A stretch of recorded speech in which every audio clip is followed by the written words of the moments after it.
ನಮಸ್ತೆ, ನಾನು ಅಪರ್ಣಾ ಭಟ್. ನಮ್ಮ ಯೂಟ್ಯೂಬ್ ಚಾನೆಲ್ ಅಭಿಜ್ಞಾ ಲಾ ಸೀರೀಸ್ಗೆ ನಿಮಗೆಲ್ಲರಿಗೂ ಸ್ವಾಗತ.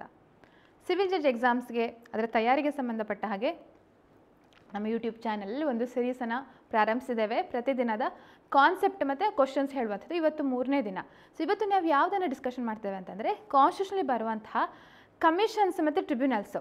ಜಸ್ಟ್ ನಾವು ಅದನ್ನು ನೋಟ್ ಮಾಡಿಕೊಂಡು ಆರ್ಟಿಕಲ್ಸ್ಗಳನ್ನು ತಿಳ್ಕೊಳ್ತೇವೆ. ಸೊ ದ್ಯಾಟ್ ನಮಗೆ ಕ್ವಶನ್ಸ್ಗಳು direct article based, section based ಕ್ವಶನ್ಸ್ಗಳು ಬರುವಂಥ ಚಾನ್ಸಸ್ ಇರುತ್ತೆ. ಸೊ ಅಂಥ ಕಮಿಷನ್ಸ್ಗಳು ಯಾವುದು, ಅಂಥ ಟ್ರಿಬ್ಯುನಲ್ಸ್ಗಳು ಯಾವುದು ಅಂತ ಹೇಳಿ ಇವತ್ತು ನೋಡೋಣ. ಹಾಗೆ ಅದಕ್ಕೆ ಸಂಬಂಧಪಟ್ಟ ಕೆಲವೊಂದು MCQsಗಳನ್ನು ಕೂಡ ನಾವು ಡಿಸ್ಕಷನ್ ಮಾಡೋಣ. ಪ್ಲಸ್ ಇನ್ನೊಂದು ಅಲ್ಟಿಮೇಟ್ ರಿವಿಷನ್ ಬ್ಯಾಚ್ ಅಂತ, ಇದರದ್ದು ಒಂದು ಲಾರ್ಜರ್ ವರ್ಷನ್. ಈ ಥರ ಕ್ಲಾಸಸ್ಗಳು ನಾನು ಏನು ಮಾಡ್ತಿದ್ದೇನೆ, ಅದರದ್ದು ಫುಲ್ಲಿ ಪ್ರಾಪರ್ ವರ್ಷನಲ್ಲಿ ಕ್ಲಾಸಸ್ಗಳು ಆಗ್ತಾ ಇವೆ. ಪ್ರತಿದಿನ ಬೆಳಗ್ಗೆ 5:15ಗೆ ಲೈವ್ ಕ್ಲಾಸಸ್ಗಳು, ಆ ಕ್ಲಾಸಸ್ ಕೂಡ ನೀವು ಜಾಯಿನ್ ಆಗ್ಬೋದು. ಸೊ ಅದ್ರ ಬಗ್ಗೆ ಡೀಟೇಲ್ಸನ್ನು ನಾನು ಲಾಸ್ಟಲ್ಲಿ ತಿಳಿಸ್ಕೊಡ್ತೇನೆ.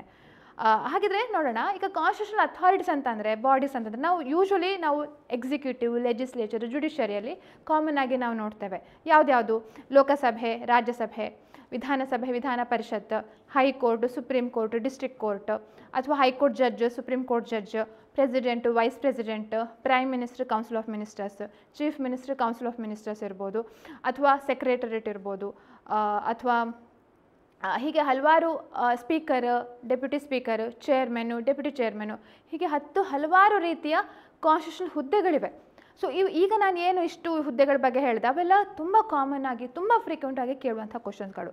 ಹಾಗಂತ ಕಾನ್ಸ್ಟಿಟ್ಯೂಷನಲ್ಲಿ ಅಷ್ಟೇ ಸೀಮಿತವಾಗಿ ಉಳಿದಿಲ್ಲ. ಇನ್ನೂ ಹಲವಾರು ಕಮಿಷನ್ಸ್ಗಳಿವೆ, ಹಲವಾರು ಟ್ರಿಬ್ಯುನಲ್ಸ್ ಇವೆ. They are set up under, they are constituted under the constitution itself. ಕಾನ್ಸ್ಟಿಟ್ಯೂಷನ್ನೇ ಖುದ್ದಾಗಿ ಅವುಗಳನ್ನು ಕಾನ್ಸ್ಟಿಟ್ಯೂಟ್ ಮಾಡಿರುವಂಥ ವಿಷಯ ಅದಾಗಿರುತ್ತೆ. ಸೊ ಅಂಥ ಆರ್ಟಿಕಲ್ಸ್ಗಳು ಬಹಳ ಮುಖ್ಯವಾಗಿರ್ತವೆ. ಅದು ಯಾವುದಿದೆ ಅಂತ ನೋಡೋಣ. ಹಲವಾರು ಕಮಿಷನ್ಸ್ಗಳ ಹೆಸರಲ್ಲಿ ನಾವು ಕಾಣ್ಬೋದು, ಅಥವಾ ಟ್ರಿಬ್ಯುನಲ್ಸ್ ಅಂತ ಹೇಳುವಂಥ ಹೆಸರಲ್ಲಿ ನಾವು ಕಾಣ್ಬೋದು. ಸೊ ಅದೇನಂತ ನೋಡೋಣ. ಸೊ ಬೇಸಿಕಲಿ ನೋಡಿ, ದ ಫಸ್ಟ್ ಸ್ಲೈಡ್ ನೋಡಿದ್ರೆ GST ಕೌನ್ಸಿಲ್.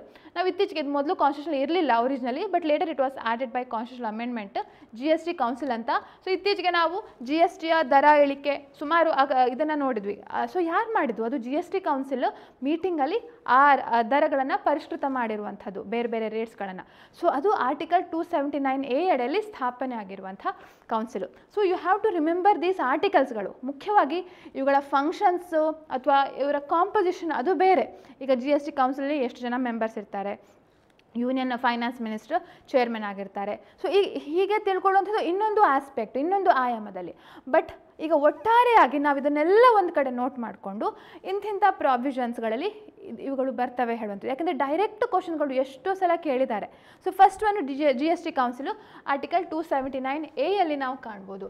ಹಾಗೆ ಈಗ ಫೈನಾನ್ಷಿಯಲ್ ಕಮಿಷನ್, ಫೈನಾನ್ಸ್ ಕಮಿಷನ್ ಅಂತ ಹೇಳ್ಬೋದು. ಫೈನಾನ್ಸ್ ಕಮಿಷನ್ ಅಂತ ಹೇಳಿ ಇಲ್ಲಿ ನಾವು ನೋಡೋದು ಆರ್ಟಿಕಲ್ 280ಯಲ್ಲಿ ನಾವು ಕಾಣ್ತೇವೆ ಫೈನಾನ್ಸ್ ಕಮಿಷನ್ಸ್. ಹಾಗೆ ಕೇವಲ ಇಷ್ಟಕ್ಕೆ ಅಲ್ಲ, ಸ್ಟೇಟ್ ಫೈನಾನ್ಸ್ ಕಮಿಷನ್ಸ್ಗಳು ಕೂಡ ನಾವಿಲ್ಲಿ ಕಾಣ್ಬೋದು.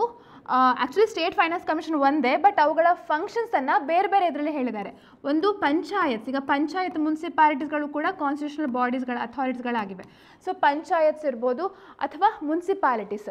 ಸೊ ಅವುಗಳಿಗೆ ಸಂಬಂಧಪಟ್ಟ ಹಾಗೆ ಸ್ಟೇಟ್ ಫೈನಾನ್ಸ್ ಕಮಿಷನ್ ಸಂಬಂಧಪಟ್ಟ ಹಾಗೆ 243I 243Y ಅಲ್ಲಿ ನಾವು ಕಾಣ್ತೇವೆ. ಆಯಿತಾ? So main finance commission article 280ಯಲ್ಲಿ ಕಾಣ್ತೇವೆ. ಇದಕ್ಕೆ ಸ್ಟೇಟ್ ಫೈನಾನ್ಸ್ ಕಮಿಷನ್ಸ್ಗಳು ಆ್ಯಕ್ಚುಲಿ ಆರ್ಟಿಕಲ್ 243I ಅಲ್ಲಿ, ಬಟ್ ಅವುಗಳ ಫಂಕ್ಷನ್ಸ್ ಬೇರೆ. ಮುನ್ಸಿಪಾಲಿಟೀಸ್ಗಳದ್ದು ಕೂಡ ನೋಡುವಂಥದ್ದು ಒಂದೇ ಫೈನಾನ್ಸ್ ಕಮಿಷನ್ನು, ಬಟ್ ಅವುಗಳ ಪವರ್ಸ್ಗಳನ್ನು ಬೇರೆ ಬೇರೆ ಆರ್ಟಿಕಲ್ಗಳಲ್ಲಿ ಹೇಳಿದ್ದಾರೆ. ಸೊ ವೆರಿ ಇಂಪಾರ್ಟೆಂಟ್ ಇದು. ಈ ಫೈನಾನ್ಷಿಯಲ್ ಕಮಿಷನ್ಸ್ಗಳ ಆರ್ಟಿಕಲ್ಸ್ಗಳನ್ನ ನೋಡ್ಕೊಳ್ಳಿ. ಹಾಗೆ ಪಬ್ಲಿಕ್ ಸರ್ವಿಸ್ ಕಮಿಷನ್ನು ಆರ್ಟಿಕಲ್ ಒಂದೇ, ಆರ್ಟಿಕಲ್ 315 ಇರುವಂಥದ್ದು, ಬಟ್ ಅವುಗಳಲ್ಲಿ ಹೇಳ್ತಾರೆ ಯೂನಿಯನ್ಗೆ ಸಂಬಂಧಪಟ್ಟದ್ದು union public service commission, state public service commission ಇರುತ್ತೆ, ಅಥವಾ 2-3 ಸ್ಟೇಟ್ಸ್ಗಳು ಒಟ್ಟಾರೆ ಸೇರಿಕೊಂಡು ಅವುಗಳಿಗೆ ಪಬ್ಲಿಕ್ ಸರ್ವಿಸ್ ಕಮಿಷನ್ ಅಂತ ಮಾಡ್ಕೊಂಡಿರೋದು ಜಾಯಿಂಟ್ ಪಬ್ಲಿಕ್ ಸರ್ವಿಸ್ ಕಮಿಷನ್ ಅಂತ ಇರುತ್ತೆ. ಸೊ ಇದು ಆರ್ಟಿಕಲ್ 315ಅಲ್ಲಿ ನಾವು ಕಾಣ್ತೇವೆ. ಹಾಗೆ ಇನ್ನು ಬಹಳ ಪ್ರಮುಖವಾದಂಥದ್ದು ಎಲೆಕ್ಷನ್ ಕಮಿಷನ್ ಅಂತ ಹೇಳಿ ಬರುವಂಥದ್ದು. ಎಲೆಕ್ಷನ್ ಕಮಿಷನ್ನು ಆರ್ಟಿಕಲ್ 324ಅಲ್ಲಿ. ಸೊ ಇದು ನ್ಯಾಷನಲ್ ಲೆವೆಲಲ್ಲಿ ವರ್ಕ್ ಆಗುವಂಥದ್ದು. ಇನ್ನು ಸ್ಟೇಟ್, ಸೊ ಇಲ್ಲಿ ಇದು ಯಾವ ಇದು ಮಾಡುವಂಥದ್ದು ಅಂದರೆ ಪ್ರೆಸಿಡೆಂಟು, ವೈಸ್ ಪ್ರೆಸಿಡೆಂಟ್ನ ಎಲೆಕ್ಷನ್ಸು, ಲೋಕಸಭೆ, ರಾಜ್ಯಸಭೆ ಎಲೆಕ್ಷನ್ಸು, ಅಥವಾ ಲೆಜಿಸ್ಲೇಟಿವ್ ಅಸೆಂಬ್ಲಿ, ಲೆಜಿಸ್ಲೇಟಿವ್ ಕೌನ್ಸಿಲ್ಸ್ಗಳ ಲೆಜಿಸ್ಲೇಟಿವ್ ಕೌನ್ಸಿಲ್ಸ್ಗಳ ಎಲೆಕ್ಷನ್ಸ್ಗಳನ್ನು ಕಂಡಕ್ಟ್ ಮಾಡುವಂಥ ಜವಾಬ್ದಾರಿ ಎಲೆಕ್ಷನ್ ಕಮಿಷನ್ಗೆ ಇರುತ್ತೆ. ಅದರದ್ದು ಸ್ಥಾಪನೆ ಆರ್ಟಿಕಲ್ 324ಅಲ್ಲಿ ಆಗಿರುವಂಥದ್ದು. ಅದೇ ರಾಜ್ಯಕ್ಕೆ ಸಂಬಂಧಪಟ್ಟ ಹಾಗೂ ನಮಗೆ ಎಲೆಕ್ಷನ್ ಕಮಿಷನ್ಸ್ಗಳಿವೆ, ಅದು ಸ್ಟೇಟ್ ಎಲೆಕ್ಷನ್ ಕಮಿಷನ್ಸ್ ಅಂತ ಹೇಳಿ. ಆ್ಯಕ್ಚುಲಿ 243Kಯಲ್ಲಿ ಸ್ಥಾಪನೆ ಆಗಿರುವಂಥದ್ದು ಸ್ಟೇಟ್ ಎಲೆಕ್ಷನ್ ಕಮಿಷನ್ನು. ಬಟ್ ಪವರ್ಸ್ಗಳು ಈಗ ಇದು ಪಂಚಾಯತ್ಸ್ಗೆ ಸಂಬಂಧಪಟ್ಟಾಗ ಆದರೆ ಮುನ್ಸಿಪಾಲಿಟೀಸ್ಗಳಿಗೆ ಸಂಬಂಧಪಟ್ಟಾಗೆ ಆರ್ಟಿಕಲ್ 243ZA ಬರುವಂಥದ್ದು. ಆಯಿತಾ? ಸೊ ಅಷ್ಟು ಡಿಫ್ರೆನ್ಸು. ನ್ಯಾಷನಲ್ ಲೆವೆಲಲ್ಲಿ ಅಥವಾ ಯೂನಿಯನ್ ಲೆವೆಲಲ್ಲಿ ಒಂದು ಕಮಿಷನ್ ಇದ್ದರೆ ಅದರದ್ದು ಸ್ಟೇಟ್ ಲೆವೆಲಲ್ಲಿ ಸ್ಟೇಟ್ ವರ್ಷನ್ ಒಂದು ಇರುತ್ತೆ ಕೆಲವೊಂದಕ್ಕೆ, ಎಲ್ಲದಕ್ಕೂ ಅಲ್ಲ. ಈಗ GST ಕೌನ್ಸಿಲ್ ಆದರೆ ಆ್ಯಕ್ಚುಲಿ ಬೇರೆ ಇರ್ಬೋದು, ಬೇರೆ ಕಾನೂನು ಅಡಿಯಲ್ಲಿ ಬೇರೆ ಬೇರೆ ಈಗ ಕಮಿಷನ್ಸ್ಗಳು ಟ್ರಿಬ್ಯುನಲ್ಸು ಸ್ಥಾಪನೆ ಆಗಿರ್ಬೋದು. But we are discussing those commissions, those tribunals which are constituted under the constitution.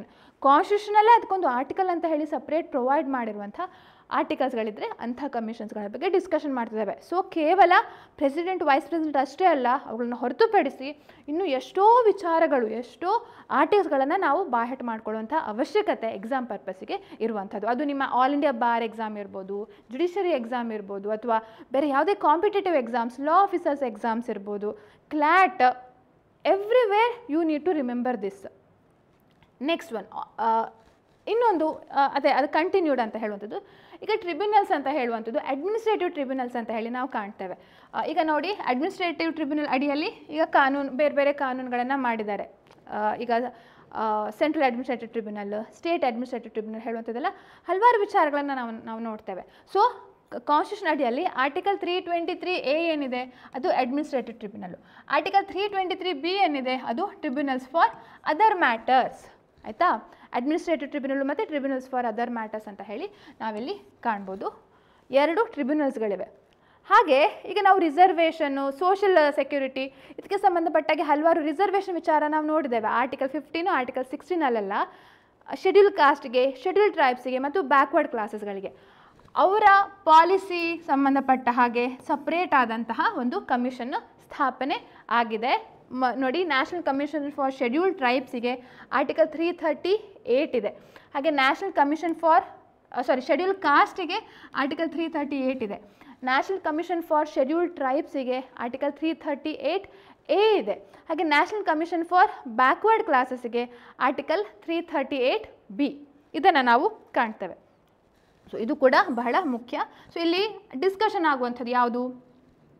Schedule ಕಾಸ್ಟಿಗೆ ಸಂಬಂಧಪಟ್ಟ ಪಾಲಿಸಿ, ಶೆಡ್ಯೂಲ್ ಟ್ರೈಬ್ಸಿಗೆ ಸಂಬಂಧಪಟ್ಟ ಪಾಲಿಸಿ ಇರ್ಬೋದು, ಅಥವಾ ಬ್ಯಾಕ್ವರ್ಡ್ ಕ್ಲಾಸಸ್ ಅಂದರೆ ಸೋಷಲಿ ಆ್ಯಂಡ್ ಎಜುಕೇಷನಲಿ ಬ್ಯಾಕ್ವರ್ಡ್ ಕ್ಲಾಸಸ್ಗೆ ಸಂಬಂಧಪಟ್ಟ ಪಾಲಿಸಿ ಅಫೆಕ್ಟ್ ಆಗುವಂಥದ್ದು. ಅಂಥ ಕಮಿಷನ್ಸ್ಗಳದ್ದು ನ್ಯಾಷನಲ್ ಲೆವೆಲ್ ಕಮಿಷನ್ಸ್ಗಳು ಈ ಆರ್ಟಿಕಲ್ ಅಡಿಯಲ್ಲಿ 338, 338A, 338B ಸ್ಥಾಪನೆ ಆಗಿರುವಂಥದ್ದು. ಹಾಗೆ ಇನ್ನೂ ಕೆಲವೊಂದು ಪ್ರಾವಿಷನ್ಸ್ಗಳನ್ನು ನೀಡಿದ್ದಾರೆ. ಈಗ ಒಂದು ವೇಳೆ ನದಿಗೆ ಸಂಬಂಧಪಟ್ಟ ಹಾಗೆ ಆಯಿತಾ ಡಿಸ್ಪ್ಯೂಟ್ ಇರುವಂಥದ್ದಿದ್ದರೆ ಆವಾಗ ಕಾನ್ಸ್ಟಿಟ್ಯೂಷನ್ ಅಡಿಯಲ್ಲಿ ಆರ್ಟಿಕಲ್ 262 ಅಡಿಯಲ್ಲಿ ಇಂಟರ್ ಸ್ಟೇಟ್ ವಾಟರ್ ಕೌನ್ಸಿಲ್ ಅಂತ ಸ್ಥಾಪನೆ ಮಾಡ್ಬೋದು ಅಂತ ಹೇಳಿ ಹೇಳ್ತಾರೆ. ಅಥವಾ ಬೇರೆ ಬೇರೆ ರೀತಿಯ ಡಿಸ್ಪ್ಯೂಟ್ಸ್ಗಳು, ರಾಜ್ಯಗಳ ಮಧ್ಯೆ ಡಿಸ್ಪ್ಯೂಟ್ಸ್ ಇದ್ದರೆ ಇಂಟರ್ ಸ್ಟೇಟ್ ಕೌನ್ಸಿಲ್ಗಳನ್ನು ಸ್ಥಾಪನೆ ಮಾಡ್ಬೋದು. ಈಗ ಇಲ್ಲಿ ಇದ್ರ ಬೆಸ್ಟ್ ಎಕ್ಸಾಂಪಲು ಕಾವೇರಿ ನ್ಯಾಯಾಧಿಕರಣ ಅಲ್ವಾ? ಕಾವೇರಿ ಟ್ರಿಬ್ಯುನಲ್ ಏನಿದೆ ಅದಕ್ಕೆ ಸಂಬಂಧಪಟ್ಟ ಹಾಗೆ ಒಂದು ಟ್ರಿಬ್ಯುನಲ್ನ ಕೌನ್ಸಿಲ್ ಸ್ಥಾಪನೆ ಮಾಡ್ಬೋದು. ಹಾಗೆ ಇಂಟರ್ ಸ್ಟೇಟ್ ಕೌನ್ಸಿಲ್ ಸ್ಥಾಪನೆ ಮಾಡ್ಬೋದು, ಬೇರೆ ಬೇರೆ ಸ್ಟೇಟ್ಗಳ ಮಧ್ಯೆ ಇರುವಂಥ ಡಿಸ್ಪ್ಯೂಟ್ಸ್ಗಳಿಗೆ ಅಂತ ಹೇಳುವಂಥದ್ದು. ಹಾಗೆ ಕೆಲವೊಂದು ಸ್ಪೆಷಲ್ ಆಫೀಸರ್, ಲಿಂಗ್ವಿಸ್ಟಿಕ್ ಮೈನಾರಿಟೀಸ್ಗೆ ಸಂಬಂಧಪಟ್ಟ ಹಾಗೆ ಸ್ಪೆಷಲ್ ಆಫೀಸರ್ಸ್ಗಳನ್ನು ನೇಮಕ ಮಾಡ್ಬೋದು ಅಂತ ಹೇಳಿ ಆರ್ಟಿಕಲ್ 350B ತಿಳಿಸ್ಕೊಡತ್ತೆ. ಓಕೆ, ಸೊ ಇದು ಒಂದು ಹಂತ. ಹಾಗೆ ಇನ್ನೂ ಕೆಲವೊಂದು ವ್ಯಕ್ತಿಗಳ ಬಗ್ಗೆ ನಾವು ನೋಡ್ತೇವೆ. ಕಾಂಪ್ಟ್ರೋಲರ್ ಆ್ಯಂಡ್ ಆಡಿಟರ್ ಜನರಲ್ ಹೇಳುವಂಥದ್ದು ಆರ್ಟಿಕಲ್ 148. ಇವರು ಎಂಟೈರ್ ಯೂನಿಯನ್ ಮತ್ತು ಸ್ಟೇಟ್ಸ್ಗಳ ಅಕೌಂಟ್ಸ್ಗಳನ್ನು ಆಡಿಟ್ ಮಾಡಿ ಅದ್ರ ಬಗ್ಗೆ ರಿಪೋರ್ಟ್ ಸಲ್ಲಿಸುವಂಥವ್ರು. ಇನ್ನು ಅಟಾರ್ನಿ ಜನರಲ್ ಮತ್ತು advocate general they are highest law officers. Attorney general ಅಂದರೆ law officer of the union itself. Advocate general ಅಂದರೆ ಆ law officer of the state, ಆ ರಾಜ್ಯದ ಲಾ ಆಫೀಸರ್ ಆಗಿರುವಂಥದ್ದು ಅಲ್ವಾ? So attorney general of India ಹಾಗೂ advocate general article 76, article 165. Comptroller and auditor general CAG ಅಂತ ಕೂಡ ಕರೀತಾರೆ, ಆರ್ಟಿಕಲ್ 148. ಸೊ ಒಂದು 10-15 ಆರ್ಟಿಕಲ್ಸ್ಗಳನ್ನು ನಾವು ಇವತ್ತು ನೋಟ್ ಮಾಡಿದ್ದೇವೆ. ಬಟ್ ಅದು ಕೂಡ ಎಕ್ಸಾಮ್ ಪರ್ಪಸ್ಗೆ ಒಂದು ಬಹಳ ಮುಖ್ಯವಾದಂಥ ಒಂದು ಪ್ರಿಪ್ರೇಷನ್ ಲಿಸ್ಟ್ ಅಂತ ಹೇಳ್ಬೋದು. ಈ ಆರ್ಟಿಕಲ್ಸ್ಗಳೆಲ್ಲ ನೋಟ್ ಮಾಡ್ಕೊಳ್ಳಿ, ಅದನ್ನು ಪ್ರತಿದಿನ ಮನನ ಮಾಡ್ಕೊಳ್ತಾ ಇರಿ. ಸೊ ಇದಕ್ಕೆ ಸಂಬಂಧಪಟ್ಟ MCQsಗಳನ್ನು ನೋಡೋಣ. ಸೊ ಜಸ್ಟ್ ಫಾರ್ ನಮ್ಮ ರೆಫರೆನ್ಸಿಗೆ ಯಾವ ರೀತಿ ಕ್ವಶನ್ಸ್ಗಳು ಬರ್ತವೆ ಹೇಳುವಂಥದ್ದು. ಸೊ ನೋಡಿ, establishment of administrative tribunal is related to which article? Administrative ಟ್ರಿಬ್ಯುನಲನ್ನು ಯಾವ ಆರ್ಟಿಕಲಲ್ಲಿ ಸ್ಥಾಪನೆ ಮಾಡಿದ್ದಾರೆ ಅಂತ ಹೇಳಿ. ಸೊ ನಾವು 323A 323B ಎರಡಿತ್ತು. ಸೊ ಅದರಲ್ಲಿ first one 323A it relates to administrative tribunals, 323B other ಟ್ರಿಬ್ಯುನಲ್ಸ್ಗೆ ಸಂಬಂಧಪಟ್ಟ ಹಾಗೆ ಇರುವಂಥದ್ದು. So B is the answer. Next one, the election commission holds election for. Election commission ಯಾರಿಗೆ ಸಂಬಂಧಪಟ್ಟ ಹಾಗೆ ಎಲೆಕ್ಷನ್ ಮಾಡುತ್ತೆ? ಸೊ ಇಲ್ಲಿ ಪಾರ್ಲಿಮೆಂಟ್ ಲೆಜಿಸ್ಲೇಟಿವ್ ಅಸೆಂಬ್ಲಿ ಅಷ್ಟೇ ಅಲ್ಲ, parliament, state legislatives and office of the president ಮತ್ತು ವೈಸ್ ಪ್ರೆಸಿಡೆಂಟ್ ಎಲೆಕ್ಷನ್ನು ಕೂಡ election commission conduct ಮಾಡುತ್ತೆ. So D is the answer here. National commission for scheduled tribes can be created under which provision of the constitution of India? 338 schedule caste, 338A schedule tribes, 338B ಯಾವುದಕ್ಕೆ ಸಂಬಂಧಪಟ್ಟದು? ಇದಕ್ಕೆ backward ಕ್ಲಾಸಸ್ಗೆ ಸಂಬಂಧಪಟ್ಟದ್ದು. So ಇಲ್ಲಿ scheduled tribes ಅಂತ ಕೇಳಿದ್ದಾರೆ. So C is the answer. Article 338A is the answer. Next one, a commission to investigate the conditions of socially and educationally backward classes within the territory of India and the difficulties under which they labor, and to make recommendations as to steps that should be taken by the Union of India to remove such difficulties to improve their conditions can be made by the President of India. So ಇದು ಕಮಿಷನ್ಸ್ನ ಹೊರತುಪಡಿಸಿ president ಕೂಡ ಕೆಲವೊಂದು power ಇದೆ ಅಂತ ಹೇಳುವಂಥದ್ದು. ಅದು ಯಾವ article ಅಂತ ಹೇಳ್ತಾರೆ. ಸೊ ಅದು ನಾನು ಡಿಸ್ಕಷನ್ ಮಾಡಿಲ್ಲ ಆರ್ಟಿಕಲ್ ಬಗ್ಗೆ, but article 340 is the answer. C is the answer here. Next one, the provision for establishing public service commission is made under. Public service ಕಮಿಷನ್ನ ಯಾವ ಪ್ರಾವಿಷನ್ ಅಡಿಯಲ್ಲಿ ಎಸ್ಟಾಬ್ಲಿಷ್ ಮಾಡ್ತಾರೆ? ಸೊ ಅದು UPSC ಇರ್ಬೋದು, ಸ್ಟೇಟ್ ಪಬ್ಲಿಕ್ ಸರ್ವಿಸ್ ಕಮಿಷನ್ ಇರ್ಬೋದು, ಅಥವಾ joint public service commission ಇರ್ಬೋದು. So that is article 315 ಬರುವಂಥದ್ದು. Next, there is a provision for establishing tribunals by the parliament under which article of the constitution of India? ಟ್ರಿಬ್ಯುನಲ್ನ ಸ್ಥಾಪನೆ ಮಾಡಲಿಕ್ಕೆ ಯಾವ provision ಇರುವಂಥದ್ದು? So ಇಲ್ಲಿ ಆರ್ಟಿಕಲ್ 323 ಅಂದರೆ ಅಡ್ಮಿನಿಸ್ಟ್ರೇಟಿವ್ ಟ್ರಿಬ್ಯುನಲ್ ಅಂತ ಅಷ್ಟೇ ಹೇಳಿಲ್ಲ, ಒಟ್ಟಾರೆಯಾಗಿ ಟ್ರಿಬ್ಯುನಲ್ಸ್ಗಳ ಬಗ್ಗೆ ಯಾವ ಆರ್ಟಿಕಲ್ಸ್ಗಳಲ್ಲಿ ನಾವು ಕಾಣ್ಬೋದು? ಸೊ ಅದು ಆರ್ಟಿಕಲ್ 323A ಮತ್ತು 323B. 323A ಯಾವುದಕ್ಕೆ ಸಂಬಂಧಪಟ್ಟ ಹಾಗೆ? ದ್ಯಾಟ್ ರಿಲೇಟ್ಸ್ ಟು ಇದು ಅಡ್ಮಿನಿಸ್ಟ್ರೇಟಿವ್ ಟ್ರಿಬ್ಯುನಲ್. 323B ಅದರ್ ಟ್ರಿಬ್ಯುನಲ್ಸ್ಗೆ ಸಂಬಂಧಪಟ್ಟದ್ದು. Next one, the goods and services tax council is set up under. So ಈ GST ಕೌನ್ಸಿಲು ಯಾವ ಆರ್ಟಿಕಲ್ ಅಡಿಯಲ್ಲಿ ಸ್ಥಾಪನೆ ಆಗಿದೆ? It is set up under article 279A ಇದರಲ್ಲಿ ನಾವು ಕಾಣ್ತೇವೆ. ಹಾಗೆ which one of the following has been set up under the constitution of India? ನೋಡಿ, ಹಲವಾರು ಕಮಿಷನ್ಸ್ಗಳನ್ನು ನಾವು ಕಾಣ್ತೇವೆ ಅಲ್ವಾ? ಈಗ ಪ್ಲಾನಿಂಗ್ ಕಮಿಷನ್ ಇರ್ಬೋದು, ಲಾ ಕಮಿಷನ್, ಅಥವಾ national commission to review the constitution, ಅಥವಾ ಫೈನಾನ್ಸ್ ಕಮಿಷನ್. ಸೊ ಇಂಥ ಇಷ್ಟು ಕಮಿಷನ್ಸ್ಗಳಲ್ಲಿ ಕಾನ್ಸ್ಟಿಟ್ಯೂಷನ್ ಅಡಿಯಲ್ಲಿ ಸ್ಥಾಪನೆ ಆಗಿರುವಂತಹ ಕಮಿಷನ್ ಯಾವುದು? ಸೊ ನಾವು ನೋಡಿರೋ ಹಾಗೆ ಫೈನಾನ್ಸ್ ಕಮಿಷನ್ ಅಲ್ವಾ, 280 ಆರ್ಟಿಕಲ್ 280 ಬರುವಂಥದ್ದು. ಹಾಗೂ ಸ್ಟೇಟ್ ಫೈನಾನ್ಸ್ ಕಮಿಷನ್ ಕೂಡ ಬರುತ್ತೆ, ಆರ್ಟಿಕಲ್ 243 ಬರುವಂಥದ್ದು. So finance commission is the authority setup under the constitution of India. Next, article 280 of the constitution of India deals with. Article 280 ಯಾವ ಕಮಿಷನ್ನ, ಟ್ರಿಬ್ಯುನಲ್ಲ ಸಂಬಂಧಪಟ್ಟಾಗಿರುವಂಥದ್ದು? ಸೊ ನೋಡಿ, ಇದೆಲ್ಲದೂ ಕೂಡ ಕಾನ್ಸ್ಟಿಟ್ಯೂಷನ್ ಅಥಾರಿಟೀಸ್ಗಳೇ. ಎಲೆಕ್ಷನ್ ಕಮಿಷನ್ನು 324, ಇದು 315, competent auditor general article 148. So finance commission ಯಾವುದಕ್ಕೆ ಬರುವಂಥದ್ದು? Article 280 ನಾವು ಕಾಣ್ತೇವೆ. Next one, inter state water disputes can be resolve by which one of the following? ರಾಜ್ಯಗಳ ಮಧ್ಯೆ ಇರುವಂತಹ ನೀರಿನ ವ್ಯಾಜ್ಯಗಳನ್ನು ಹೇಗೆ ಪರಿಹಾರ ಮಾಡ್ಬೋದು? ಸೊ ನಾವು ಆವಾಗ ನೋಡಿರೋ ಥರ ಟ್ರಿಬ್ಯುನಲ್, ಕೌನ್ಸಿಲನ್ನು ಸ್ಥಾಪನೆ ಮಾಡ್ಬೋದು. Parliament it may establish the tribunals, article 262 ಕಾಣ್ತೇವೆ, tribunals established by the parliament by law. Inter state water council ಹೇಳೋ ಥರ ಆ ರೀತಿ ಸ್ಥಾಪನೆ ಮಾಡಬಹುದು. Next one, in public interest the president of India may establish an inter state council. ಇದು ಕೇವಲ ನೀರಿಗಷ್ಟೇ ಅಲ್ಲ, ಬೇರೆ ಯಾವುದೇ ಪಬ್ಲಿಕ್ ಹಿತಾಸಕ್ತಿಗೋಸ್ಕರ ರಾಜ್ಯಗಳ ಮಧ್ಯೆ ಒಂದು ಇಂಟರ್ ಸ್ಟೇಟ್ 2-3 ರಾಜ್ಯಗಳಿಗೆ ಸೇರಿ ಒಂದು ಕೌನ್ಸಿಲನ್ನು ಸ್ಥಾಪನೆ ಮಾಡ್ಬೋದು ಪ್ರೆಸಿಡೆಂಟ್. ಯಾವ ಕಾರಣಕ್ಕೆ? ಪಬ್ಲಿಕ್ ಇಂಟ್ರೆಸ್ಟ್ ಕಾರಣಕ್ಕೆ ಸ್ಥಾಪನೆ ಮಾಡ್ಬೋದು. ಯಾವ ಆರ್ಟಿಕಲ್ ಅಡಿಯಲ್ಲಿ? ಸೊ ಇಟ್ ಈಸ್ ಆರ್ಟಿಕಲ್ 263 ನಾವು ಕಾಣ್ತೇವೆ. 262 ಆದರೆ ಇಂಟರ್ ಸ್ಟೇಟ್ ವಾಟರ್ ಕೌನ್ಸಿಲ್ಗೆ ಸಂಬಂಧಪಟ್ಟ ಹಾಗೆ, ಆರ್ಟಿಕಲ್ 263 ಆದರೆ ಇಂಟರ್ ಸ್ಟೇಟ್ ಕೌನ್ಸಿಲ್ ಅಷ್ಟೇ. So B is the answer. Next one, who is the highest law officer of the state? ರಾಜ್ಯದ ಹೈಯೆಸ್ಟ್ ಲಾ ಆಫೀಸರ್ ಯಾರಾಗಿರ್ತಾರೆ? It is okay, the state ಅಂದರೆ ಇಲ್ಲಿ ರಾಜ್ಯ ಅಂದರೆ ಕರ್ನಾಟಕ ರಾಜ್ಯ ಹಾಗಂತಲ್ಲ, ಒಂದು ಇಡೀ ದೇಶಕ್ಕೆ ಸಂಬಂಧಪಟ್ಟಾಗೆ ಒಂದು ಸ್ಟೇಟ್ ಅಂದರೆ ಇಲ್ಲಿ ನೇಷನ್ ಅಂತ ಹೇಳಿ we have to grasp. So ಅದು highest law officer of the country ಅಂತ ಹೇಳೋದಾದರೆ ಅಟಾರ್ನಿ ಜನರಲ್ ಆಗಿರ್ತಾರೆ. ಅದೇ ಪರ್ಟಿಕ್ಯುಲರ್ ರಾಜ್ಯ ಸ್ಟೇಟ್ಸ್ ಅಂತ ಹೇಳಿ ಬಂದರೆ ಅದು ಅಡ್ವೊಕೇಟ್ ಜನರಲ್ ಆಗ್ತಾರೆ. Next one, who amongst the following cannot be appointed as advocate general. Advocate general ಆಗಲಿಕ್ಕೆ ಕ್ವಾಲಿಫಿಕೇಷನ್ ಅಂತಂದರೆ ಹೈಕೋರ್ಟ್ ಜಡ್ಜ್ನ ಕ್ವಾಲಿಫಿಕೇಷನ್ ಇರಬೇಕು. ಸೊ ಹೈಕೋರ್ಟ್ ಜಡ್ಜ್ ಆಗಲಿಕ್ಕೆ ಕ್ವಾಲಿಫಿಕೇಷನ್ ಏನು ಬೇಕು, ಅದೇ ಕ್ವಾಲಿಫಿಕೇಷನ್ ಅಡ್ವೊಕೇಟ್ ಜನರಲ್ಗೆ ಇರಬೇಕು.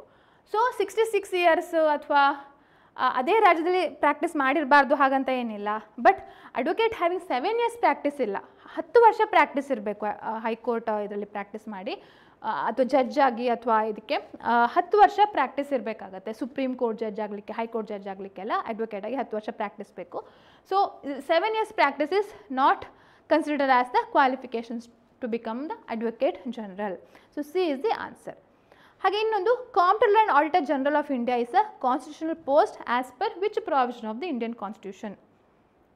CAG ಇದು ಯಾವ ಪ್ರಾವಿಷನ್ ಅಡಿಯಲ್ಲಿ ನಾವು ಕಾಣ್ತೇವೆ?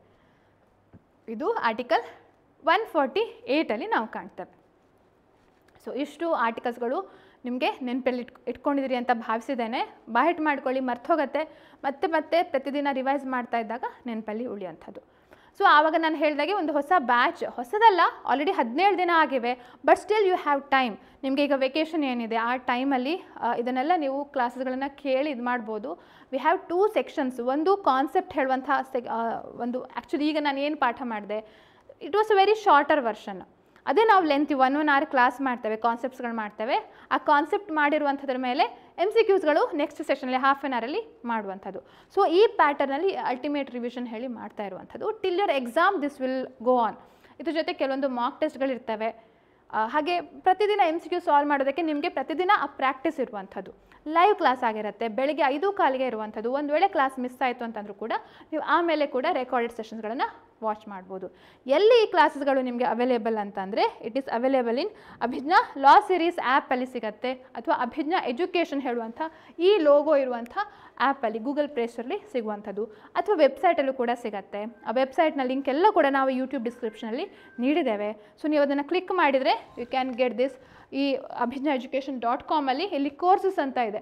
ಈ ಕೋರ್ಸಸ್ ಅಂತ ಹೇಳಿ ನೋಡಿದಾಗ ಯು ಕ್ಯಾನ್ ಫೈಂಡ್ ಹಿಯರ್, ಇಲ್ಲಿ ಯು ಕ್ಯಾನ್ ಸಿ ಬ್ಯಾಚಸ್ ಅಂತ ಕಾಣ್ತಿದೆ. ಇಲ್ಲಿ ಅಲ್ಟಿಮೇಟ್ ರಿವಿಷನ್ ಬ್ಯಾಚ್ ಅಂತ ಹೇಳಿ if you check this, so you can see ಪ್ರತಿದಿನ ಕ್ಲಾಸಸ್ಗಳು ಆಗ್ತಾ ಇರ್ತವೆ. ಹಾಗೆ ಇಲ್ಲಿ ಕಂಟೆಂಟ್ ಅಂತ ಹೋದಾಗ ಇಲ್ಲಿ 33 ಲೆಸನ್ಸ್ ಆಗಿವೆ ಆಲ್ರೆಡಿ.